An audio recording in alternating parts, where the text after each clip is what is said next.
वायु परीक्षा में हारने के बाद दंभासुर क्रोध से कांप रहा था। उसकी गर्जना से नगर की दीवारें हिलने लगीं। विक्रम, तूने अग्नि, जल और वायु में जीत हासिल की, पर अब तुझे धरती के भीतर जाना होगा। मेरी चौथी शर्त है, तू पाताल लोक में प्रवेश करके वहां से उस नरक ज्योति को लेकर आए जो मेरी शक्ति का मूल है। परंतु याद रख, पाताल में ऐसे पिशाच और भूत रहते हैं जो देवताओं को भी खा जाते हैं। यदि तू जीवित लौट आया तो मानूंगा कि तुझमें सचमुच वीरता है। दरबारियों के चेहरे पीले पड़ गए। उन्होंने कहा, महाराज, धरती के नीचे उतरना संभव नहीं। वहां अंधकार, विष और भूत पिशाचों का डेरा है। यह तो निश्चित मृत्यु है। राजा ने शांत स्वर में उत्तर दिया। यदि राजा स्वयं अपने प्राणों की रक्षा के लिए छिपेगा तो प्रजा का क्या होगा? मेरे लिए यह केवल परीक्षा नहीं, धर्मयुद्ध है। राजा पाताल प्रवेश से पूर्व गंगा तट पर स्थित एक वृद्ध तपस्वी के पास गए। तपस्वी ने आंखें बंद कीं और बोले, राजन, धरती के भीतर प्रकाश नहीं होता, परंतु इस भूत दीप को ले जाओ। यह दीपक केवल धर्मी के हाथ में जलेगा और तुम्हें मार्ग दिखाएगा। स्मरण रहे, पाताल में बल नहीं, साहस और संयम ही सबसे बड़े अस्त्र हैं। राजा ने आदर पूर्वक दीप लिया और प्रणाम किया। राजा ने नगर से बाहर एक प्राचीन गुफा का द्वार देखा, जिसे लोग नरक कुंड कहते थे। वहां सन्नाटा छाया था। गुफा का द्वार इतना विशाल था कि लगता था मानो स्वयं धरती का मुंह खुला हो। राजा ने मंत्र उच्चारण किया और भीतर प्रवेश कर गए। अंदर चारों ओर अंधकार, सांपों की फुफकार और चीलों की चीख सुनाई दे रही थी। भूतदीप की लौ ने मार्ग प्रकाशित किया। जैसे जैसे वे नीचे उतरते गए, अचानक एक भयानक आकृति सामने आई। उसके हाथों में खून टपक रहा था और दांत ताजे शवों से भरे थे। उसने चिल्लाकर कहा, मैं हूं रुधिरपान, यहां से जीवित कोई नहीं लौट सकता। तुझे मेरा भोजन बनना होगा। राजा ने तलवार निकाली और उस पर वार किया, परंतु भूत का शरीर धुएं जैसा था। तलवार आर पार चली गई। राजा ने तपस्वी की बात याद की। पाताल में संयम ही अस्त्र है। उन्होंने तुरंत दीपक उसकी ओर उठाया। ज्यों ही भूतदीप की रोशनी उस पर पड़ी, वह दर्द से चीखने लगा और राख बनकर धरती पर गिर पड़ा। राजा आगे बढ़े। अब उनके सामने एक मोहक स्त्री प्रकट हुई। उसके सौंदर्य से चारों ओर सुगंध फैल गई। वह मुस्कुराकर बोली, वीर विक्रम, तू इतना सुंदर और बलवान है। आओ, पाताल की रानी बनाकर मैं तुझे अमर कर दूं। तुझे कोई शर्त पूरी करने की आवश्यकता नहीं। राजा ने क्षण भर को सोचा, परंतु फिर स्वयं से कहा, यह केवल माया है। राजा का कर्तव्य है धर्म की रक्षा। उन्होंने फिर भूतदीप उठाया।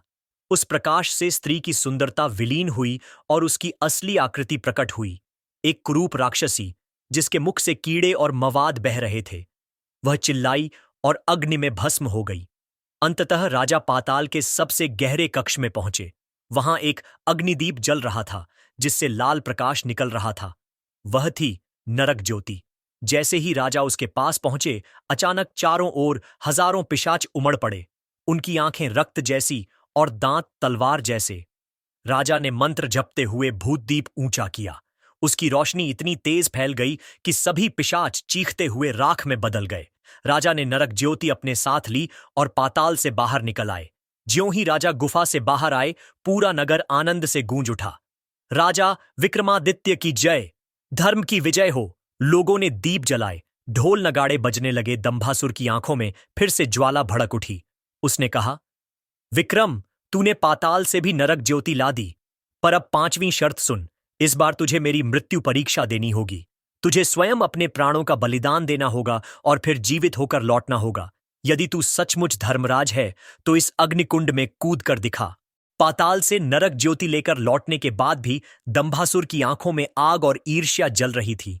उसने पूरी सभा में गड़गड़ाती आवाज में कहा, विक्रम, तूने जल, वायु और धरती की परीक्षा पार कर ली, पर अब पांचवीं शर्त है, मृत्यु परीक्षा। तुझे अपने प्राणों का त्याग करना होगा। तेरा शरीर अग्निकुंड में भस्म होगा और यदि तू सचमुच धर्मात्मा है तो पुनः जीवित होकर लौट आना। यह शर्त पूरी कर दिखा, वरना उज्जैन की प्रजा को सदैव मेरी दास्ता सहनी होगी। यह सुनकर पूरा दरबार स्तब्ध रह गया। मंत्रियों, सैनिकों और प्रजाजन के मुख से एक ही स्वर फूटा, नहीं महाराज, यह असंभव है। मनुष्य मृत्यु के बाद जीवित नहीं हो सकता। आप स्वयं को बलिदान करेंगे तो राज्य का क्या होगा? लेकिन विक्रम मुस्कुराए और बोले, राजा का जीवन केवल उसका अपना नहीं होता, यह प्रजा की रक्षा के लिए ईश्वर को समर्पित होता है। यदि धर्म की विजय के लिए प्राण देने पड़े तो यह सौभाग्य है। राजा अग्निकुंड में प्रवेश से पूर्व फिर उसी गंगा तट वाले तपस्वी के पास पहुंचे। तपस्वी ने आंखें मूंद कर ध्यान किया और बोले, राजन, मृत्यु का भय केवल उन्हें होता है जो अपने जीवन को केवल अपने लिए जीते हैं, परंतु जो लोक कल्याण के लिए जीते हैं उनका जीवन कभी समाप्त नहीं होता। यह अमृत मंत्र लो। जब अग्नि तुम्हें भस्म कर दे तो यह मंत्र तुम्हारे आत्मा को पुनः लौटा देगा। पर स्मरण रहे, मंत्र तभी प्रभावी होगा यदि तुम्हारा हृदय धर्म से विचलित न हुआ हो। राजा ने श्रद्धा से मंत्र ग्रहण किया और प्रणाम कर विदा ली। दंभासुर ने नगर के बीचों बीच एक विशाल अग्निकुंड बनवाया। उसमें हजारों घड़े घी डाला गया, लकड़ियों का पहाड़ लगाया गया और फिर अग्नि प्रज्वलित की गई। लपटें इतनी ऊंची उठीं कि आकाश तक पहुंच गईं। जनता भय से कांप रही थी। राजा विक्रमादित्य ने दरबार की ओर देखा। प्रजा रो रही थी, सैनिक दहाड़ रहे थे। राजा ने हाथ उठाकर कहा, मत डरो, मैं अपने प्राण धर्म को अर्पित करता हूं। यदि मैं लौट आया तो यह सिद्ध होगा कि धर्म मृत्यु से भी महान है। उन्होंने अमृत मंत्र का स्मरण किया और अग्निकुंड में कूद पड़े। लपटें चारों ओर फैल गईं। चारों तरफ से हाहाकार मच गया। महाराज विक्रमादित्य की जय! हे भगवान, इन्हें बचा लो! अग्नि की ज्वालाओं में राजा का शरीर जलने लगा। उनकी आंखें बंद हो गईं, हृदय की धड़कन रुक गई। राजा का नश्वर शरीर राख बन गया। पूरा नगर मौन हो गया। लोगों की आंखों से आंसू बहने लगे। दंभासुर ठहाका मारकर बोला, देखा, मृत्यु से कोई नहीं बच सकता। अब यह राज्य सदा के लिए मेरा है। परंतु तभी अग्निकुंड के बीचों बीच अचानक अमृत मंत्र की गूंज सुनाई दी। राख के ढेर से एक तेजस्वी प्रकाश उठा। उस प्रकाश से धीरे धीरे राजा विक्रमादित्य का स्वरूप प्रकट हुआ। उनका शरीर पहले से अधिक उज्ज्वल, आंखों में दिव्य तेज और मुख पर अद्भुत शांति थी। भीड़ ने आश्चर्य से देखा। महाराज जीवित हैं, वे मृत्यु पर भी विजय पा चुके हैं। पूरा नगर जयकारों से गूंज उठा। राजा विक्रमादित्य अमर रहें। धर्म की जय हो, अधर्म का नाश हो। लोगों ने फूल बरसाए, ढोल नगाड़े बजने लगे। वातावरण दिव्य हो उठा। दंभासुर यह दृश्य देखकर पागलों की तरह चिल्लाने लगा, यह असंभव है, मृत्यु से कोई वापस नहीं आता। विक्रम, तूने मेरी 5वीं शर्त भी पूरी कर दी, लेकिन अब 6ठी शर्त में तुझे ऐसी परीक्षा दूंगा जहां तेरी शक्ति और बुद्धि दोनों असफल हो जाएंगी। उसकी आंखों से अग्नि बरस रही थी। 5वीं शर्त में मृत्यु को भी पराजित होते देख दंभासुर का क्रोध और भी बढ़ गया। उसने गरज कर कहा, विक्रम, तू शक्ति से भी महान निकला, बुद्धि से भी चतुर और मृत्यु से भी निर्भय, लेकिन अब तेरी आत्मा को ही तोड़ दूंगा। अब तेरे सामने 6ठी शर्त है, मोह माया परीक्षा। यदि तू इस माया जाल से बाहर निकल आया तो ही जीत तेरा साथ देगी, वरना तेरी आत्मा इस छलावे में फंसकर सदा के लिए दास बन जाएगी। दंभासुर ने अपनी सिद्ध शक्तियों से एक अद्भुत लोक रचा। उस लोक में सोने चांदी के महल थे, इंद्रधनुषी बाग थे, अप्सराएं नृत्य कर रही थीं, गंधर्व संगीत सुना रहे थे। स्वर्ग की जैसी भव्यता, देवताओं से भी अधिक आकर्षण। विक्रमादित्य ने जब आंखें खोलीं तो देखा वे एक स्वर्ण रथ पर बैठे हैं। चारों ओर सुंदरियां उनके चरण दबा रही हैं।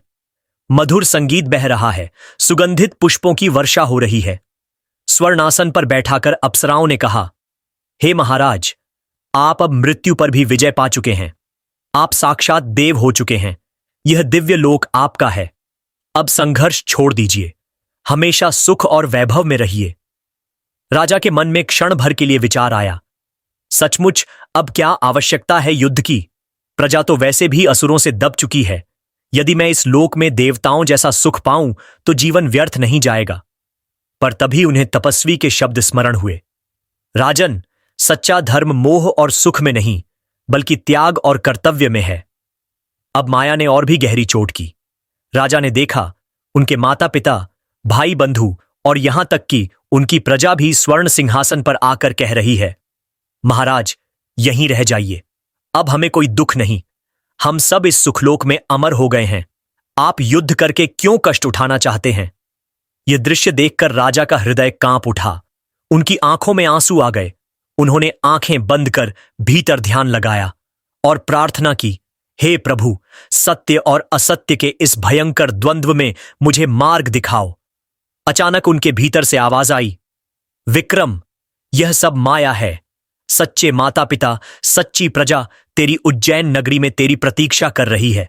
धर्म की रक्षा केवल तू ही कर सकता है।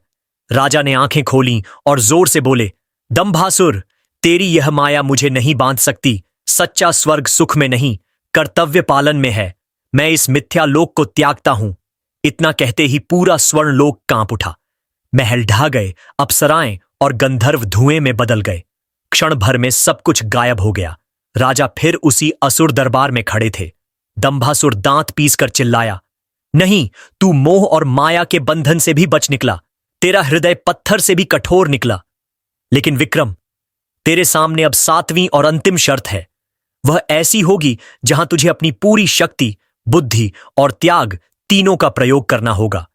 यदि तू उसमें भी सफल हुआ तो मैं स्वयं तुझे प्रणाम करूंगा। छठी शर्त की हार के बाद दंभासुर के नेत्र लाल अग्नि से जल उठे। उसका शरीर पर्वत के समान विशाल हो गया। उसने गर्जना की, विक्रम, तूने अग्नि, जल, वायु, वन, मृत्यु और माया 6 परीक्षाएं पार कर लीं, पर अब 7वीं और अंतिम शर्त शेष है। यह परीक्षा बल, बुद्धि और त्याग तीनों का संगम होगी। यदि तू इसे जीत गया तो मैं तेरी दास्ता स्वीकार करूंगा, वरना तेरा सिर इस राज सिंहासन के चरणों में गिरता हुआ दिखेगा। दंभासुर ने आदेश दिया, विक्रम, तेरे सामने 7 द्वार खुलेंगे। हर द्वार पर एक महाशक्ति खड़ी होगी। जब तक तू 7 को परास्त नहीं करेगा तब तक मेरे पास पहुंच ही नहीं पाएगा। और सबसे अंत में तुझे अपनी आत्मा का बलिदान देना होगा। सिर्फ वही तेरी विजय की मुहर बनेगी। प्रथम द्वार। काल सिंह का सामना। पहले द्वार से एक विशालकाय सिंह प्रकट हुआ, जिसकी दहाड़ से पर्वत हिल गए। राजा ने तलवार खींची, पर देखा कि यह साधारण सिंह नहीं, बल्कि काल सिंह था, जो अमर था और हर चोट पर दुगना शक्तिशाली हो जाता था। राजा ने बुद्धि से काम लिया। उन्होंने युद्ध करने के बजाय अपने वस्त्र उतारकर सिंह के सामने डाल दिए। सिंह ने उन पर झपट्टा मारा, पर जैसे ही कपड़े फाड़े वह जाल में फंस गया। राजा ने तुरंत वज्र खड्ग से उसके हृदय पर वार किया। सिंह ध्वस्त होकर गिर पड़ा। दूसरा द्वार। अग्निराक्षस। अब द्वार से अग्निराक्षस निकला। उसके शरीर से अग्नि की लपटें निकल रही थीं। वह राजा पर झपटा, पर विक्रमादित्य ने अपने मन को शांत किया। उन्होंने समीप बहती गंगा जल धारा का स्मरण किया और उसी मंत्र शक्ति से वायु को आदेश दिया। क्षण भर में मेघ उमड़ पड़े, वृष्टि हुई और अग्निराक्षस जलकर राख हो गया। तीसरा द्वार। ब्रह्मद्वीप का यक्ष। तीसरे द्वार पर एक यक्ष खड़ा था। उसने राजा को कहा, यदि तू आगे बढ़ना चाहता है तो मुझे एक प्रश्न का उत्तर देना होगा। क्या बड़ा है, धन, बल या धर्म? राजा ने बिना देर किए उत्तर दिया, धन मिट्टी है, बल नश्वर है, पर धर्म ही अमर है, क्योंकि धर्म से ही धन और बल दोनों का सही प्रयोग होता है। यक्ष मुस्कुराया और मार्ग दे दिया। चौथा द्वार। नागिनी का विष। चौथे द्वार से एक महानागिनी प्रकट हुई। उसने फुफकारते हुए कहा, राजन, यदि तू मेरे विष को सह सका तो ही आगे जा सकेगा। उसने अपने दांत विक्रम के हाथ में गड़ा दिए। भयंकर विष की अग्नि उनके शरीर में दौड़ गई, पर विक्रम ने गहरी सांस लेकर योग बल से विष को हृदय तक पहुंचने से रोका। उन्होंने मंत्र जपा, AUM, विषहराय नमः। विष जड़ होकर मिट गया। नागिनी पराजित हो गई। पांचवां द्वार। रात्रि का अंधकार। अब द्वार से घना अंधकार निकला। चारों ओर कुछ भी नहीं दिखा। भूत, प्रेत, पिशाच, दानव सब विक्रम पर टूट पड़े। राजा ने स्मरण किया, सूर्य ही अंधकार का नाशक है।